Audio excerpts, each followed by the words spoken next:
जय काड़ सिद्ध। देखो, देवासुर संग्राम तो सदियों से चल रहा है, सदियों से चल रहा है। और वो जमाने भी आतताई तो हमेशा रहते थे। और खासकर ये 6 आतताई है, उसका वर्णन किया गया है। ये 6 आतताई कौन कौन कौन रहते हैं? 6 आक्रांता जो है, तो उनका वर्णन आया है। तो क्या बताया जाता है? देखो, एक जो आग लगाता है, आग लगाता है, किसी के घर में समझो आग लगाने वाला होगा तो वो आतताई समझो। हाँ। और दूसरा, जहर देने वाला, पॉइजनिंग करता है, किसी को विष देता है, तो वो भी आतताई समझो, दूसरा पॉइजनिंग करने वाला। तीसरा, बुरी नियत से हाथ में शस्त्र ग्रहण करने वाला, हाथ में शस्त्र ग्रहण करके बुरी नियत से हमारे ओर देख रहा है, तो वो भी आतताई समझो। और धन लूटने वाला, धन लूटने वाला, धन लूटने, धन और दारा यानी श्री श्री श्री लूटने वाला, धन लूटने वाला, खेत और श्री को छीनने वाला।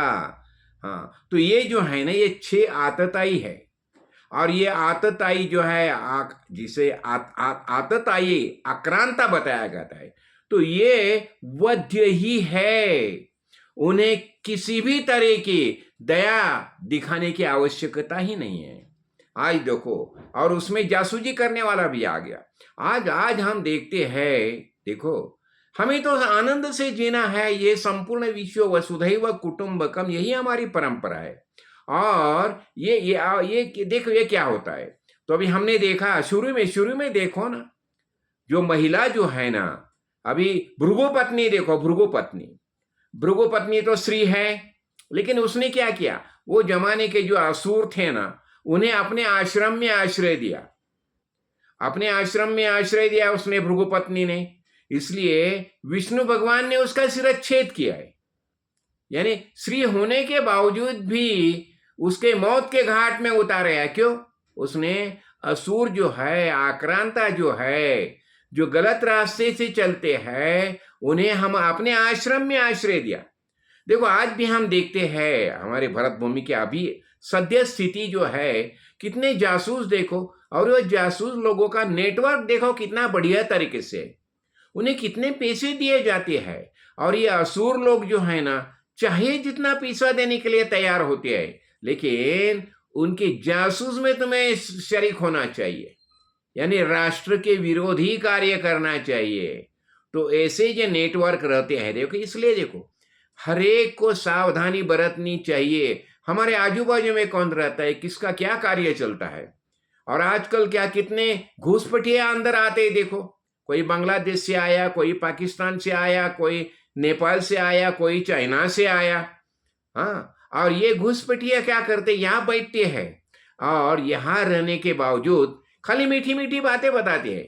मधु तिष्ठति जिह्वाग्रे, मीठी मीठी बातें करेंगे तुमसे, लेकिन उनके हृदय में हलाहल रहता है। इसलिए देखो, आज हम हरेक की सावधानी बरतनी चाहिए। ये अभी मैंने जो 6 आतताई बताए ना, ये 6 आतताई शास्त्र में शुरू से वध्य ही है।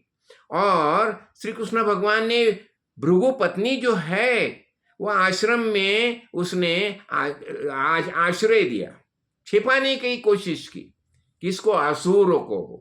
तो ऐसे देखो, ऐसे बहुत हमें बाहर से अच्छे अच्छे दिखाई देते हैं, लेकिन किसे अपने अंदर छिपाते हैं, ये भी लिखो। तो ये जासूसी करने वाले जो है ना, तो उनके बारे में हमें सावधानी बरतनी है। और आजकल क्या हो गया, देखो, ये मोबाइल देखो, लैपटॉप देखो, इतनी इंस्ट्रूमेंट तैयार हो गई है कि हर एक इंस्ट्रूमेंट के माध्यम से हम कहाँ की कहाँ इंफॉर्मेशन दे सकते हैं। तो ऐसे जो है जासूसी करने वाले जो है, और उनका नेटवर्क देखो कितना बढ़िया नेटवर्क रहता है, कहाँ की कहाँ हमें पता ही नहीं चलता। तो ये सब के बारे में हमें सावधान रहना चाहिए। जो राष्ट्र प्रेमी है, अपना परिवार का मंगल कुशल चाहते हैं, उन्हें सावधानी बरतने की आवश्यकता है। देखो, अभी पहलगांव में कितने लोगों को मारा, उनको धर्म पूछ के मारा। यानी क्या होता है, देखो, हम जो क्या क्या बताया जाता है, सर्वधर्म सहिष्णु, ये हमारा जो नेचर जो है, हमारा स्वभाव जो है, ठीक है, यही स्वभाव हम आज तक, यही स्वभाव से हम जीते हैं। सबको हम हर एक के अंदर हम भगवान ही देखते हैं, लेकिन कभी कभी ये भगवान जो है वह असुर बन के भी आता है। यानी जितने अच्छे गुण भगवान के हैं, ये गलत भी भगवान के हैं। ये जो शरीर में है ना, चैतन्य है लेकिन गलत तरीके से जीता है। तो ये इसलिए जितने जितने गलत रास्ते से जाने वाले असुर है, उनके बारे में हमें सावधानी बरतनी चाहिए। और खासकर ये 6 षट एते आतताई नाम, ये वध्य ही है। इसे शास्त्र समझाता है, शास्त्र समझाता है। इसलिए देखो हमारी अनेक देवी देवताएं देखो, अम्बा देखो, कितना असुरों का संहार किया। क्यों संहार किया? इंद्र ने भी देखो कितना असुरों का संहार किया। क्यों? वो खुद अच्छी तरह से जीते नहीं, और अच्छी तरह से जीने वाले को अच्छी तरह से जीने देते नहीं है। तो ऐसे असुरों से हमें सावधानी बरतनी चाहिए। और ये कलियुग का महात्म्य है, आवश्यकता है। इसलिए हमें हरेक को सावधानी बरतनी चाहिए, बरतनी चाहिए, बहुत आवश्यक है। जय कार्ड सिद्ध, जय कार्ड सिद्ध।